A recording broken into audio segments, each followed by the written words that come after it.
was hoping this placement would be good, but it's looking like it may not work. An idea. Anyways, welcome back. We're going to be reading Daniel Goleman's Focus. We're going to be reading Chapter 8, A Recipe for Self-Control. Yes. It's going to be a long one, so I want to make sure that everything is where and how it needs to be. Basically, I'm trying to prop this up so that I can not have to worry about it falling. Excuse me. Cool. All right. Yeah, it should be good. Face looking a little greasy. I'm using Bag Balm. It's good for like chafed skin, dry skin, hands, cuticles, stuff like that. So if I look a little shiny, that's why. Anyways, hope everything is good with y'all. As you know, we typically warm these up for a good 3 minutes. I got everything I need. I got my notebook.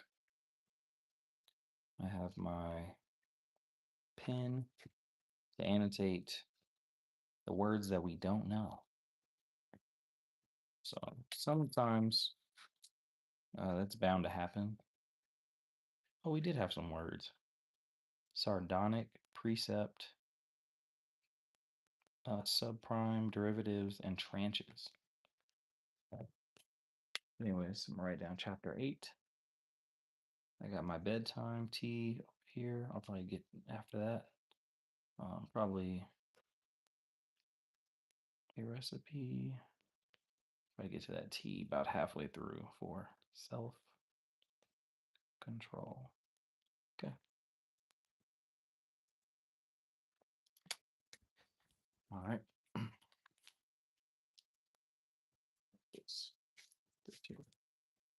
All right, cool. Well, we hit about 3 minutes. As you guys know, what we do is like just read through, enjoy the read, really get engaged in the material, and yeah.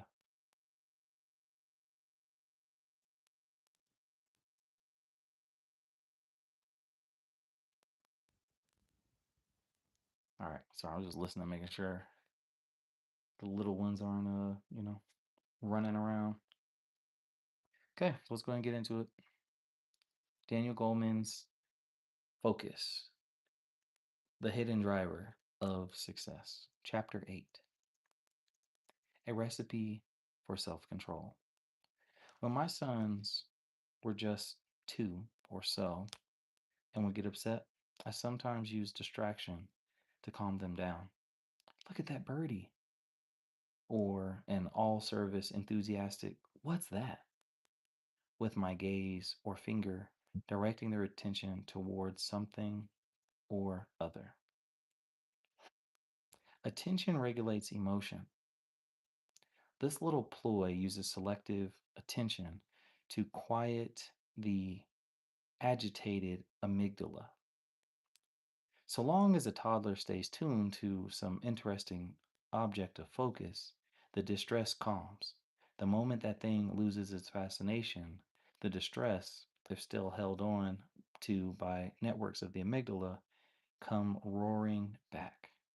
The trick, of course, lies in keeping the baby intrigued long enough for the amygdala to calm. As infants learn to use their attention maneuver for themselves, they acquire one of their first emotional self regulation skills, one that has vast importance for their destiny in life: how to manage the unruly amygdala. Such a ploy takes executive attention, a capacity that starts to flower in the 3rd year of life when a toddler can show effortful control, focusing at will, ignoring distractions, and inhibiting impulse. Parents might notice this landmark when a toddler makes the intentional choice to say no to a temptation, like waiting for dessert until after she's taken some more bites of what's on her plate. That too depends on executive attention, which blossoms into willpower and self discipline, as in managing our disturbing feelings and ignoring whims so we can stay focused on a goal. By age 8, most children master greater degrees of executive attention. This mental tool manages the operation of other brain networks for cognitive skills like learning to read and do math and academics in general. We'll look into this more in part 5.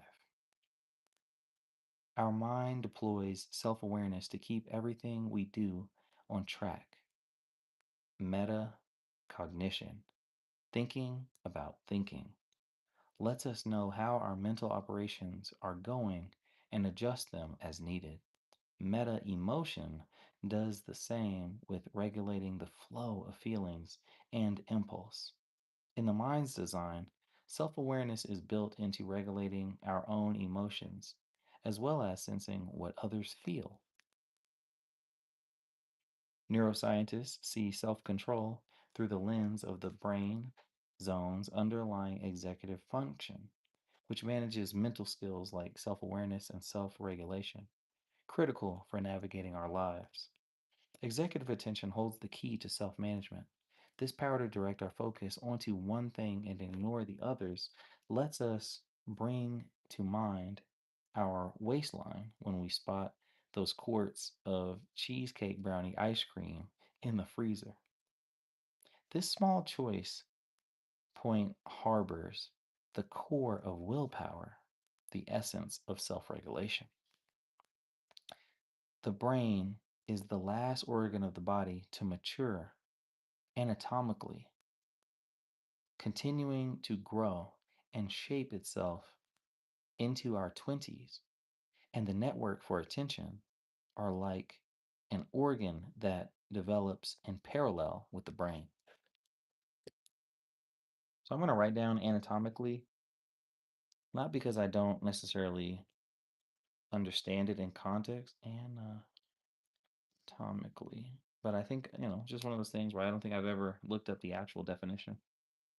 Um, so we've been doing this for about a week. This is off topic, but related to the video. We've been doing this for about a week or two offline, and in about 2 weeks, we're gonna start uploading one chapter, or yeah, one chapter per week. And every other day throughout the week, we're going to be dropping the word of the day, as well as maybe some shorts that are tied into each of the unlisted live streams. And of those, we're going to be doing the words like this, like anatomically, or um, like pilfer, or um, desultory, desultory, or reprised, pizzled, other words that we've learned since, the first video. So, anyways, um, yeah. All right. Let's see. Give me 1 second. All right, we're gonna give you a quick 30-second buffer. I need to go. I knew these little ones would not sleep. Give me a second.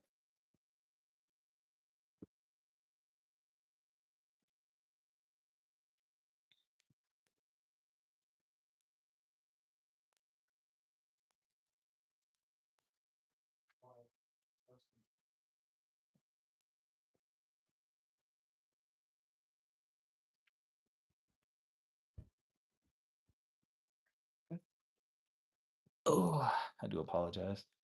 That's a first in this series, but unnecessary. Okay. All right, let's get it. Let's get back to it. Uh,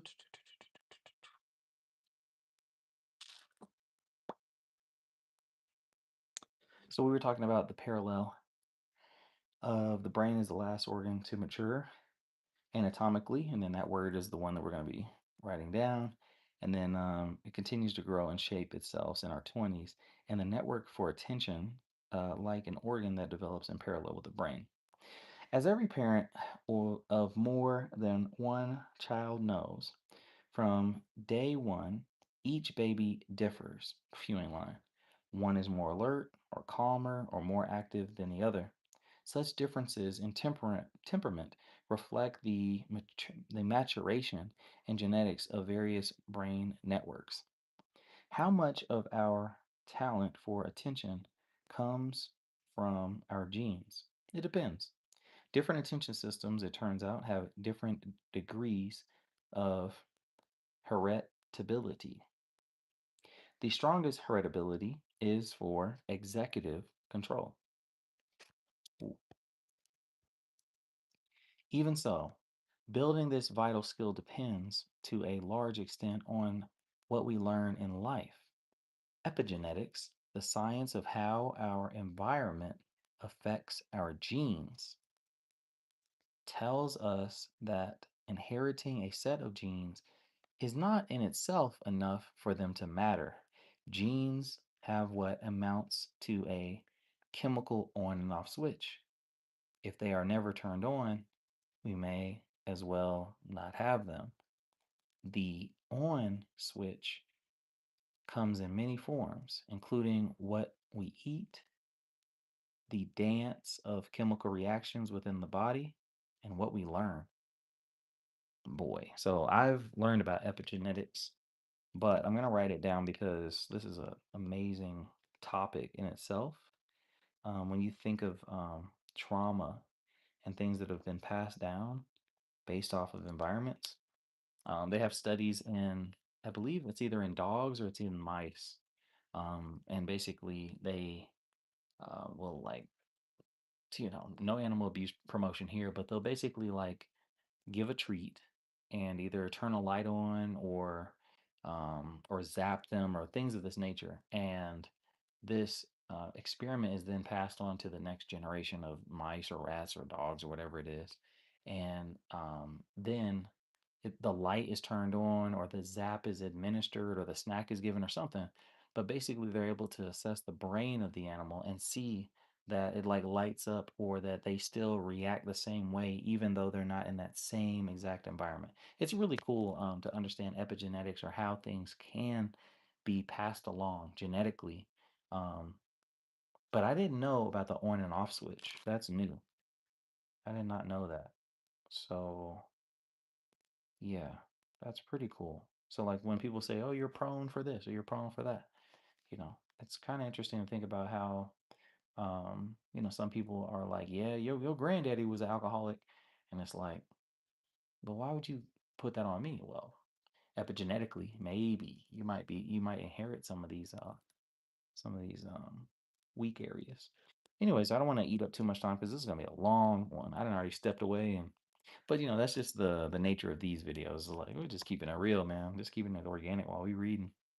Willpower is destiny. Willpower is destiny. Decades of research results show the singular importance of willpower in determining the course of life. One of the first of these was a small project in the 1960s in which kids from deprived homes were given special attention in a preschool program that helped them cultivate self-control among other life skills. That project had hoped to boost their IQ, but it failed at that.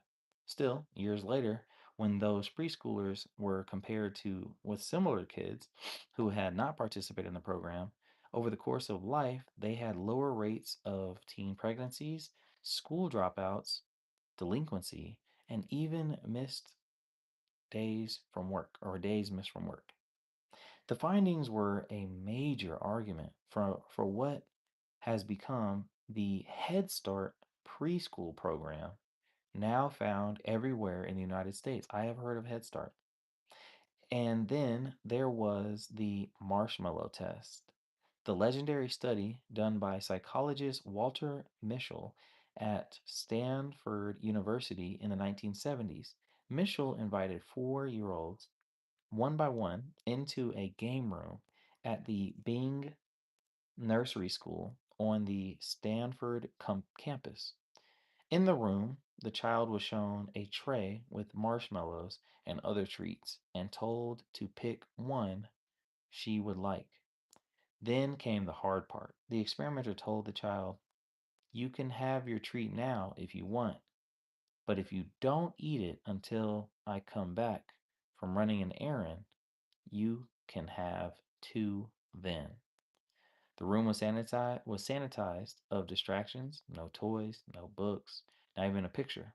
Self-control was a major feat for a 4-year-old under such dire conditions. About a third grabbed the marshmallow on the spot, while another third or so waited the endless 15 minutes until they were rewarded with two. The other third fell somewhat in the middle. Most significant, the ones who resisted the lure of the sweet had higher scores of measures of executive control, particularly the reallocation of attention. How we focus holds the key to willpower, says Mischel. His hundreds of hours of observation of little kids getting off temptation reveal the strategic allocation of attention, as he puts it, to be the crucial skill. The kids who waited out the full 15 minutes did it by distracting themselves with tactics like pretend play, singing songs, or covering their eyes. If a child just stared at the marshmallows, he was a goner. Or more precisely, the marshmallow was. At least three sub-varieties of attention, all aspects of the executive, are at play when we pit self-restraint against instant gratification. The first is the ability to voluntarily disengage our focus from an object of desire that powerfully grabs our attention. The second, resisting distraction, lets us keep our focus elsewhere, say on fantasy play, rather than gravitating back to that juicy whatever. And the third allows us to keep our focus on a goal in the future, like the marshmallow later. Okay, so the first, voluntarily disengage. The second, resist the distraction, put our focus elsewhere. And then third, keep our focus on the goal of the future. All that adds up to willpower. Well and good for children who show self control in a contrived situation like the marshmallow test. But what about resisting the temptation of real life? Enter the children of Dunedin, New Zealand. Dunedin has a populace of just over 100,000 souls. Dunedin has a population of over 100,000 souls and houses one of the country's largest universities.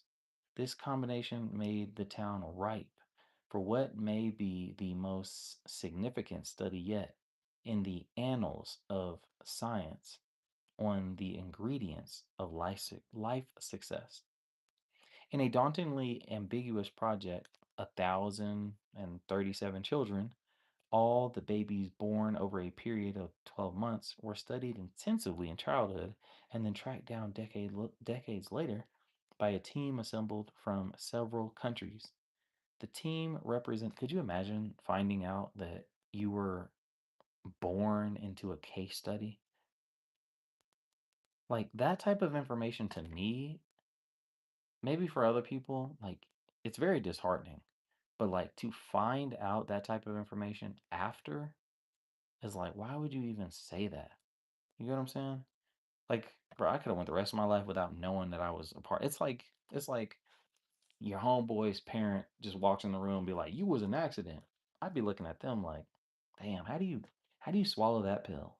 You know, like you weren't even intentional. You were an accident. Damn, bro. How do you feel? That's when you pull out like the emotional pillow, the one that's got like 50 words on it. You just throw it and like don't start at the center. Like get a little bit more descriptive. You know what I'm saying? I'm sad. You know what I'm saying? Upset, distraught. Like, nah, we need bigger words, bro. How you feeling? Anyways, I'm just I just that's just me. I just find out that type of information is just pointless, but whatever. So, anyways, they were studied and tracked down decades later, and then the team represented By the team represented many disciplines, each with its own perspective on that key marker for self awareness, self control. These kids underwent an impressive battery of tests over their school years, such as assessing their tolerance for frustration and restlessness. On the other hand, and powers of concentration and persistence on the other. But these kids underwent an impressive battery of tests over their school years, such as assessing their tolerance for frustration and their relentlessness.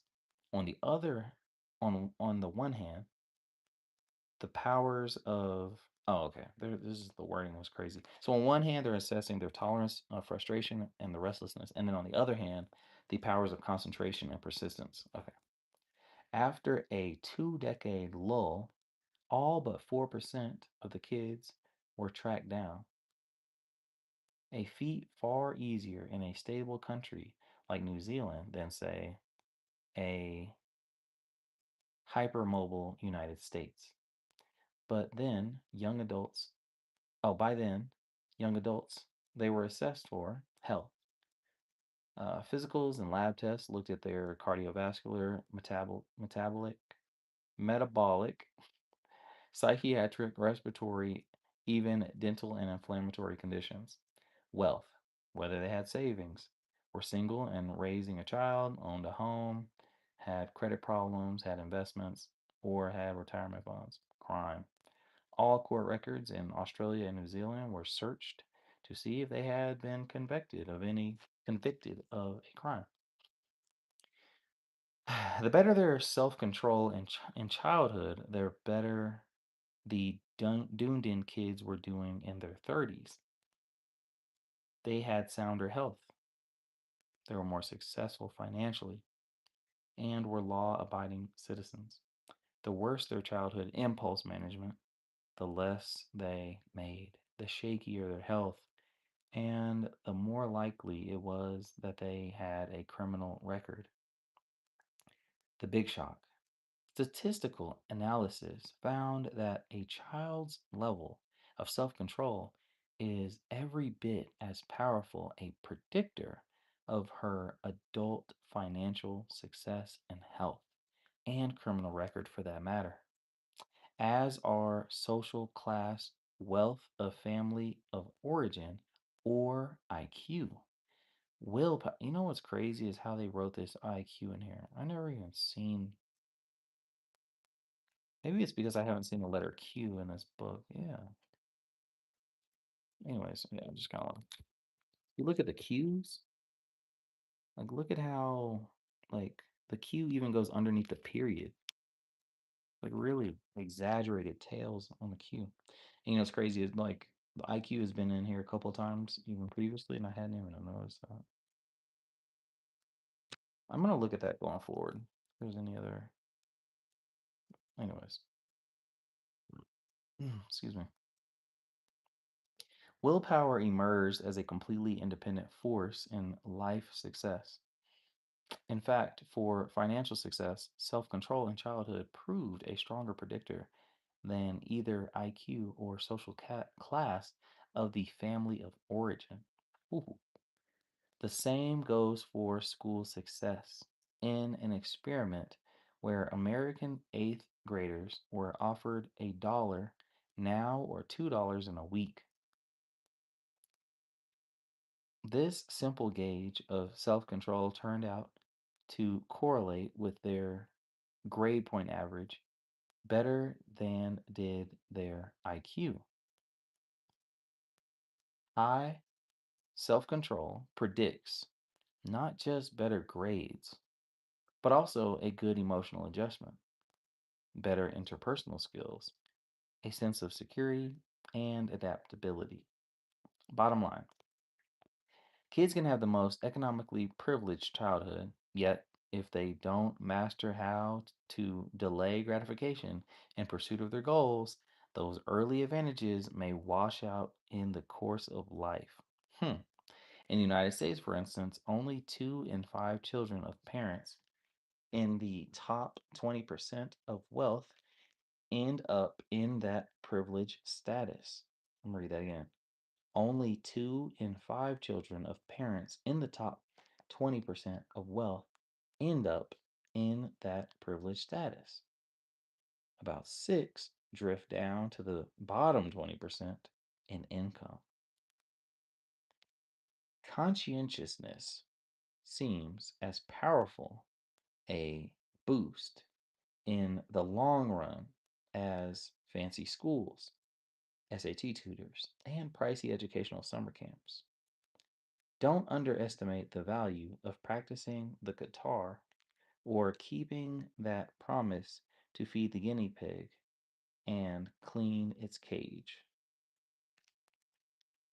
Another bottom line, anything we can do to increase children's capacity for cognitive control will help them throughout life. Even Cookie Monster can learn to do better.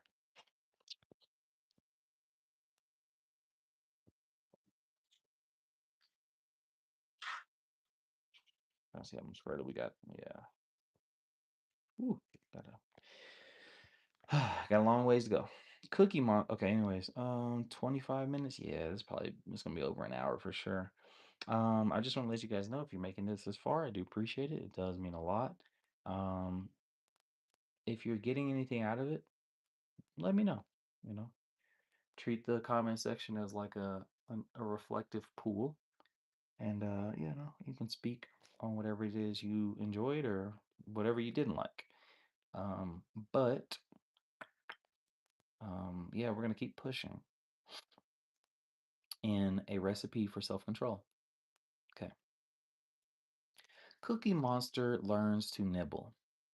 The day I dropped by Sesame Workshop, headquarters for the TV neighborhood of Bert and Ernie, Big Bird, Cookie Monster, and the rest of the gang, beloved in the 120 plus nations where Sesame Street airs, there was a meeting of the core staff with cognitive and brain scientists.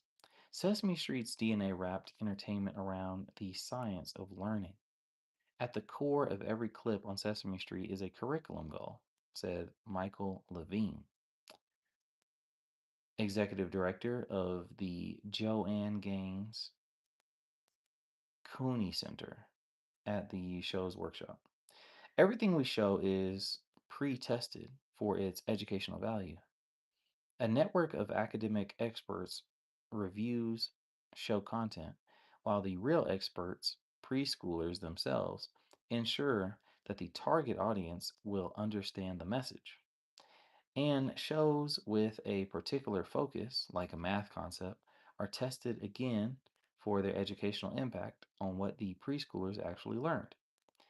That day's meeting with scientists and had cognitive essentials as a theme. We need top researchers sitting with top writers in developing the shows, said Levine. But we need to get it right. Listen to the scientists, but then play with it. Have some fun. Take a lesson in impulse control, the secret sauce in a segment about the Cookie Connoisseur Club. Alan, the owner of Hooper's store on Sesame Street, baked cookies to be sampled by the club. Oh my goodness. I just took that scab clean off my leg. Yuck. Anyways, it was a Jim Brown. Let's see. Alan, the owner of Hooper's store on Sesame Street, baked cookies to be sampled by the club, but no one had planned for Cookie Monster to join. When Cookie arrives by surprise on the scene, he, of course, wants to eat all the cookies. Alan explains to Cookie that if you want to be a member of the club, you need to control your impulse to gobble up all the cookies. Instead, you learn to savor the experience. First, you pick up the cookie and look at the imperfections, then smell it. Finally, nibble a bit. But Cookie, wait, but Cookie, impulse embodied, can only gobble the cookie down. To get the self-regulation strategies right in this segment, says Rosemary Truglio, Senior Vice President for Education and Research, they consulted with none other than Walter Mischel, the mastermind behind the marshmallow test. Damn, they going in depth for this, bro. Mischel proposed teaching Cookie cognitive control strategies like think of the cookie as something else and reminding himself of that something. So Cookie sees the cookie as round and looks like a yo-yo. Dutifully, dutifully repeats to himself over and over that the cookie is a yo-yo. But then he gobbles it anyways. To help Cookie take just a nibble, a major triumph of willpower, Michelle suggested a different impulse delay strategy. Alan tells Cookie, I know this is hard for you, but what's more important, this cookie now or getting into the club where you'll get all kinds of cookies? That did the trick. The mind too easily distracted by the least hint of a cookie will not have the staying power to understand fractions, let alone calculus. Parts of the Sesame Street curriculum highlight such elements of executive control, which creates a mental platform prerequisite for tackling the STEM topics science, technology, engineering, and math. Teachers in early grades tell us, I need kids to come to me ready to sit down, focus, manage their emotions, listen to distractions, collaborate, and make friends, Truglio explained. Then I can teach them letters and numbers. Cultivating a sense for math and early literary skills, Levine told me, required self control based on changes in executive function during the preschool years. This inhibitory control, this inhibitory controls, I'm sorry, the inhibitory controls related to um, executive functioning correlate closely with both early math and early reading. Teaching these self regulation skills, he added, may actually rewire parts of the brain for kids in whom they have been underdeveloped. Inhibitory. Sorry, that was a. I'm gonna write it down anyways. I understand it, but inhibitory. Had a little bit of a brain fart reading that. The power to choose. I'm gonna take a little sip of our nighttime tea.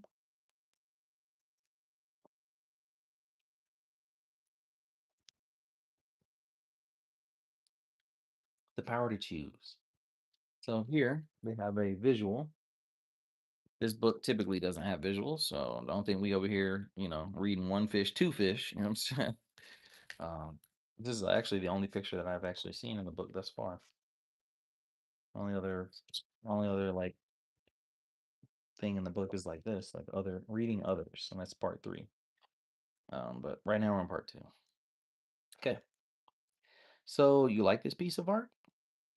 People around the world say depictions of scenes like this are among their very favorite.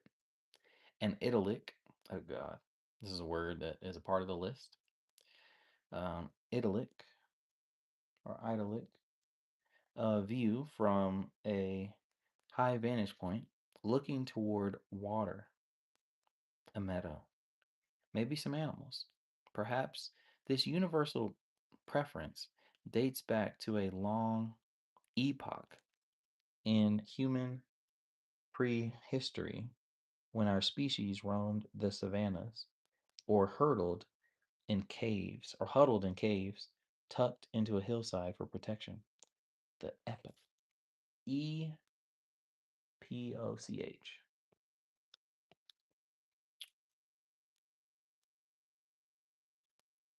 If from here you manage to stay with what I've Written, bro, it's late.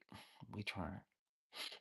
If from here you manage to stay with what I've written and not look back at that peaceful scene, though you may feel a mental pull to peek, you create in your own brain a tussle between focus and distraction. That tension occurs anytime we try to stay concentrated on one thing and ignore the lure of another. It means there's a neural conflict going on, an arousal level tug of war in top down versus bottom up circuitry.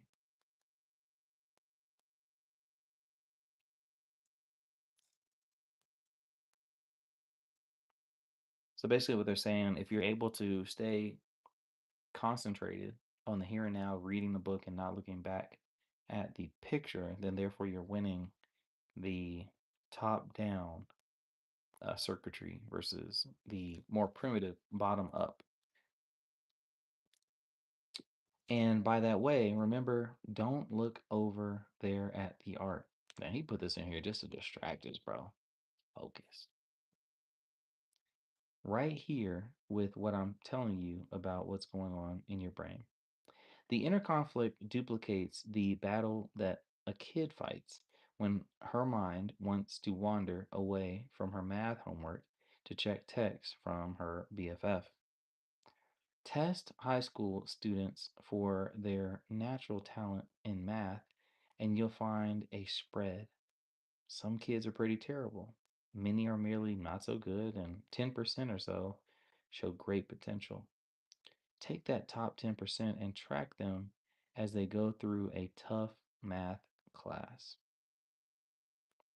for a year.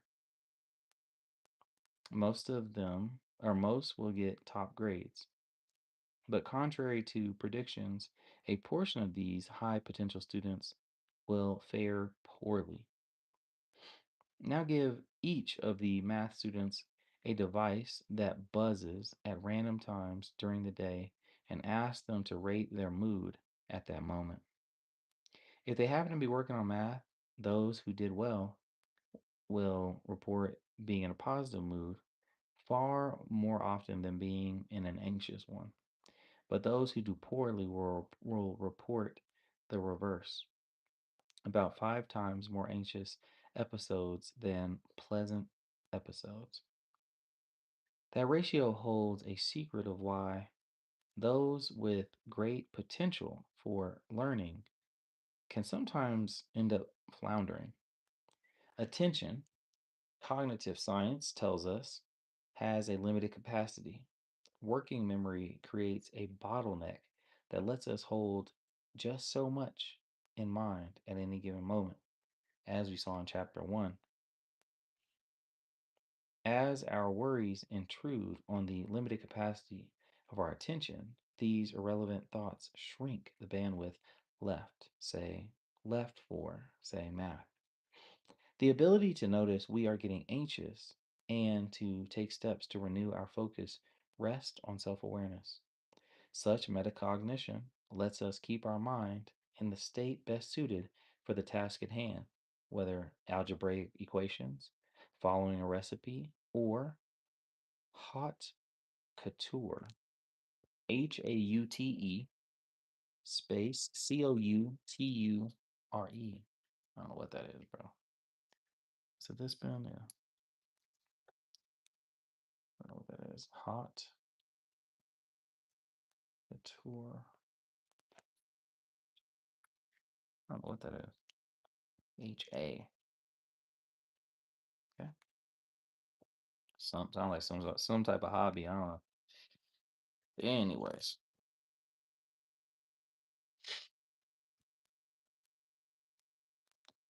where are we, man?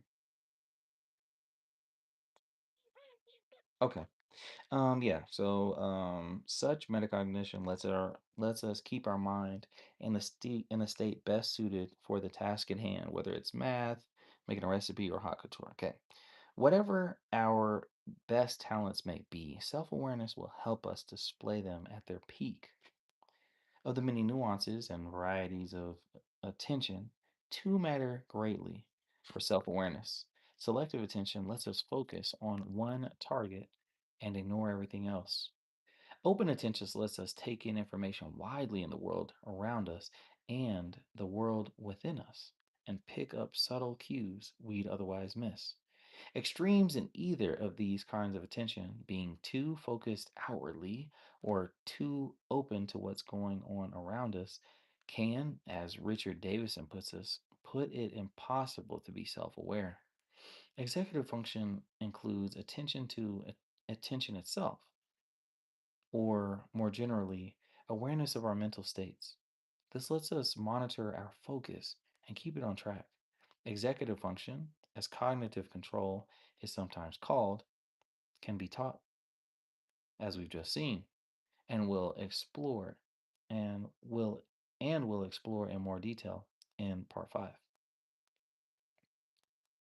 Teaching executive skills to preschoolers makes them more ready for their school years than does a high IQ or having already learned to read.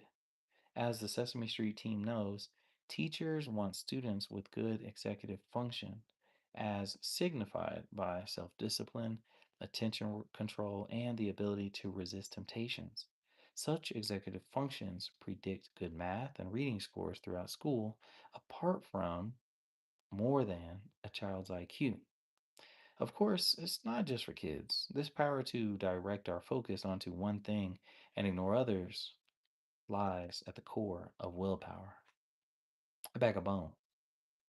In the 5th century, India, in the 5th century India, monks were encouraged to contemplate the 32 body parts, a list of unappealing corners of human biology: dung, bile, phlegm, pus, blood, fat, snot, and so on.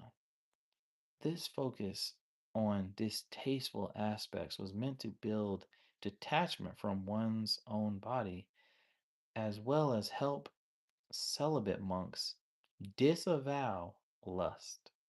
In other words, to boost willpower. I'm going to write down disavow. I just like that. I don't even think I even know what it means. Context clues, obviously, but disavow. Hmm. To disavow lust. Nice. Fast forward 1600 years and concentrate that ascetic effort. It's ASCETIC.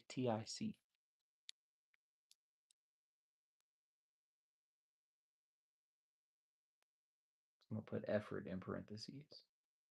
Got a list of words today, boy. I knew it. Fast forward 1600 years and contrast the ascetic effort with its extreme opposite. As I was told by a social worker who rescues teen sex workers in Los Angeles, it's unbelievable how impulsive some kids can be. They live on the streets, but if they got $1,000, they'd spend it all on the most expensive iPhone instead of getting a roof over their heads to find the security they need. His program helps HIV infected youngsters get government funds, take them off the streets, and gives them free medical care, a stipend for an apartment, and food, and even a gym membership. Damn, bro. I mean, I might have to identify as a damn youngster on this one, bro. They getting all kind of hooked anyway. They getting hooked up, man. I actually saw friends of some of these kids, he tells me, go out to become HIV to become HIV positive so they can get the benefits. I mean, look, I don't like the benefits. I mean, look, it ain't worth that, but the benefits are good. That's what I was alluding to. That same contrast between high cognitive control and its utter lack was discovered in a more innocent vein years ago in that Stanford test of gratification delay in 4-year olds tempted by a marshmallow. When 57, when 57 of those Stanford preschoolers were tracked down 40 years later, high delayers who resisted that marshmallow at the age of 4 were still able to delay gratification, but the low delayers were still poor at stifling impulse. Then their brains were scanned. While they resisted temptation, high delayers activated circuits in their prefrontal cortex, key to controlling thoughts and actions, including the right inferior frontal gyrus, which says no to impulse. Inferior frontal gyrus. Okay, that's a new part of the brain for me. Inferior. What is that? Hold on, bro. Inferior frontal gyrus. GY. Am I reading this right? Oh yeah, GYRUS. My brain was like, did it say gurus? But no. Okay. Oh. So the right inferior frontal gyrus is what says no to impulse. Interesting. But low delayers activated their ventral striatum. Oh my god, bro. So another word, another part of the brain I'm unfamiliar with. Ventral striatum. So VENTRAL, and then stratum is STRIATUM.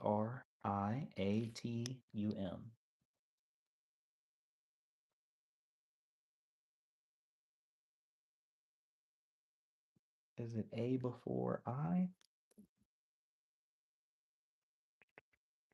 Yes, A before I. We got it right. Okay, so when you're a low delayer, you activate their ventral striatum, a circuit of the brain's reward system that springs to life when we yield to life's temptations and guilty pleasures like drugs or a luscious dessert. Hmm. In the Dundam study, going back to those kids back in New Zealand, the teen years mattered especially for cognitive control. As adolescents, those lower in self-control were the ones who were the ones most likely to take up smoking. So the ones with lower self-control, those adolescents were more than likely to take up smoking, to become an unplanned parent, or to drop out of school. All snares that door close all snares that close doors to later opportunities and trap them in lifestyles that accelerate that path to lower income jobs, poor health, and in some cases, criminal careers. Makes sense. So, does that mean that kids with hyperactivity or attention deficit, attention deficit disorder are doomed to problems? Not at all.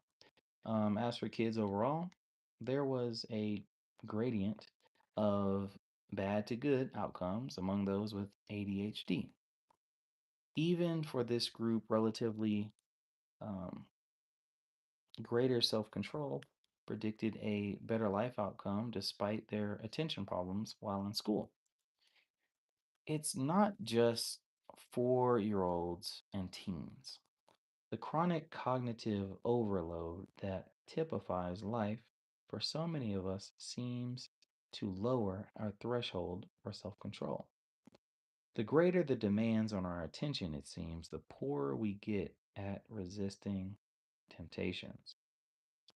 The epidemic of obesity in developed countries, research suggests, may be due in part to our greater susceptibility while distracted to go on automatic and reach for sugary, fatty foods. Those who have been most successful at losing pounds and keeping them off brain imaging studies find exhibit the most cognitive control when facing a calorie laden morsel. I'm just going to write down laden just because calorie LADN. Like you get it in context, but it's cool just to write it down. Freud's famous dictum, pause, DICTUM, dictum, pause. Where I was, what's ID? Where it was, their ego shall go. Look, bro, I'm reading this just the way they write it. Speaks directly to inner tension. ID, and then it's going to explain the bundle of impulses to make us reach for the Dove bar, buy that really too expensive luxury item, or click on that luscious but totally time wasting website. Constantly struggles with ego, the mind's executive. Ego lets us lose weight, save money, and a lot time effortlessly.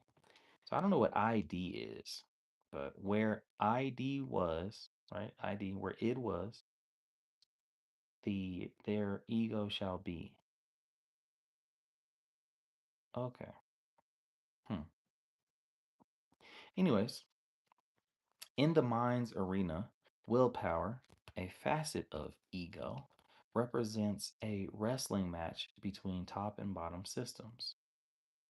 Willpower keeps us focused on our goals despite the tug of our impulses, passions, habits, and cravings.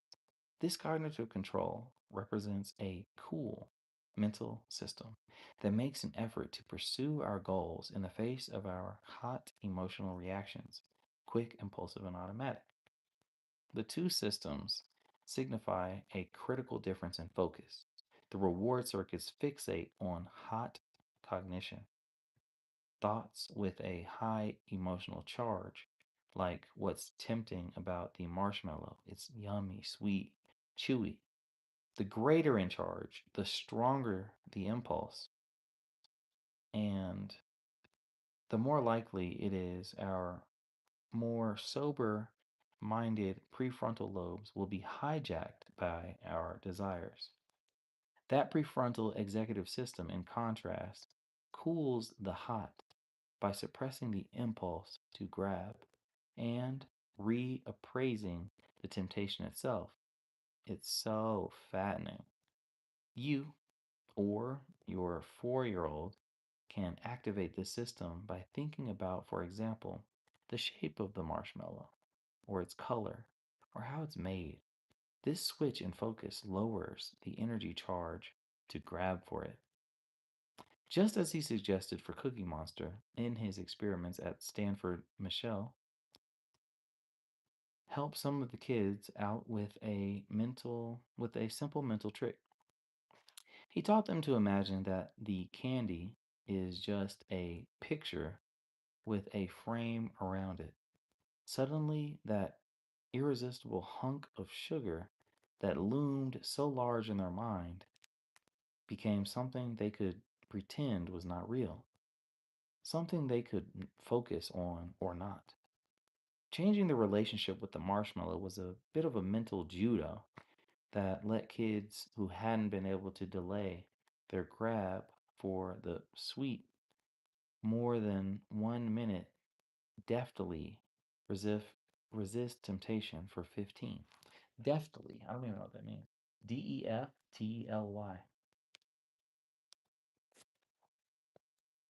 So changing the relationship with the changing the relationship to the marshmallow was a bit of a mental judo that let the kids who hadn't been able to delay their grab for the sweet more than 1 minute deftly resist temptation for 15.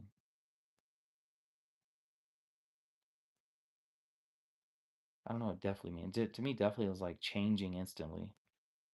But anyways, Such cognitive control of impulse bodes well in life. Bro, I don't even know what bodes is. I'm not gonna BODES. Some of these words I never use. As Michelle puts it, if you can, that's my fridge, bro. I don't know if you can hear that. It's not like a damn, what's the short hot dog shaped dog, man? What's the, it's like a wiener dog. It's like like, have you ever seen a wiener dog, how they bark and how they howl? It sounds just like that. Like, oh, like, bro. Anyways, as Michelle puts it, if you can deal with hot emotions, then you can study for the SAT instead of watching TV, and you can save more money for retirement. It's not just about the marshmallow. Intentional distractions, cognitive reappraisal, and other metacognitive strategies entered psychology's playbook in the 1970s. But similar mental maneuvers were deployed long ago by those 5th century monks as they contemplated the body's loathsome parts. A tale from those days has it that one of these monks is walking along with a gorgeous woman is walking along when a gorgeous woman comes running by. That morning, she had a heated quarrel with her husband, and she's now fleeing to her parents' house. A few minutes later, her husband, in pursuit, shows up and asks the monk, venerable sir, I don't know what venerable is. Verable. Venerable sir, did you see by chance, did you see by any chance a woman go by? The monk answers, man or woman, I cannot say, but a bag of bones passed this way. Wow. Cool. Round of applause. Okay. We are now in part 3, reading others. Next chapter will be chapter 9, The Woman Who Knew Too Much. Let's see. Oh, that one's gonna be a breeze. I could probably read that one. I'll probably read that one and 9 and 10 tomorrow, back to back. Or not. Damn. Damn. Well, in chapter yeah, chapter 10 is a doozy, ain't it? Chapter 10 is like 20 pages. Yeah, chapter 9 is like 3. Chapter 9 is what? 5 pages. If it's really late, we only gonna read chapter 9. But if we can get to reading early, yeah, it's gonna be a doozy reading chapter 10. I'll let you know right now. Anyways, got a couple words to go over. Um, anatomically, inhibitory, epigenetics, haute couture, calorie laden, dictum, deftly venerable, bodes, ventral, stratum, the inferior frontal gyrus of the brain, disavow, epoch, and ascetic effort. Cool. A recipe for self-control.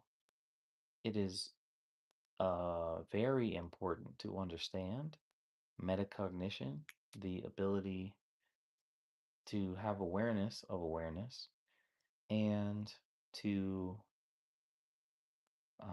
understand the power of cognitive control or self awareness and willpower at a very young age, and how, regardless of your socioeconomic status and innate IQ, willpower seems to be the most important driving factor in a person's life based off of this research. The outcomes that were found from the Dunedin, New Zealand study um, proves this. Those that were, those that were more inclined to negate delayed gratification were more prone for unplanned pregnancy, were destined for lower income lifestyles, and potential drug abuse. So it's important that we lay the groundwork now and that we do our best.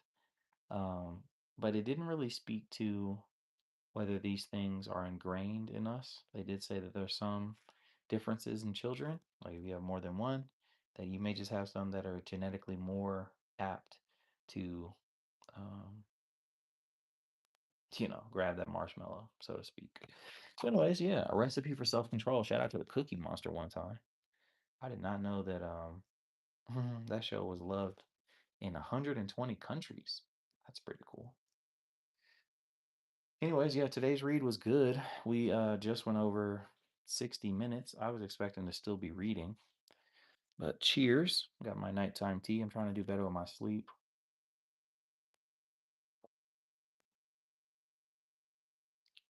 And our, late night efforts in terms of reading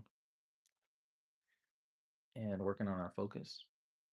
If you guys make it to the end of these and you have any feedback in terms of like, hey, your reading cadence is good, or I notice you hit a stride here and there, feel free. Let me know. If you guys are watching this and treating this like an audiobook series, amazing. I didn't even expect anybody to make it to these. I don't even expect anybody to really watch these. It's more so for me. But yeah, I'm actually gonna see if I can knock out chapter 9 during the day tomorrow, maybe at the park or something, and then do 10 at night. All right, y'all. Well, overall, it was a good read. Got a little bit of something out of it. Yeah.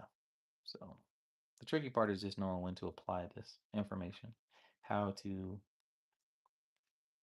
spread the knowledge. What good is wisdom if you die with it?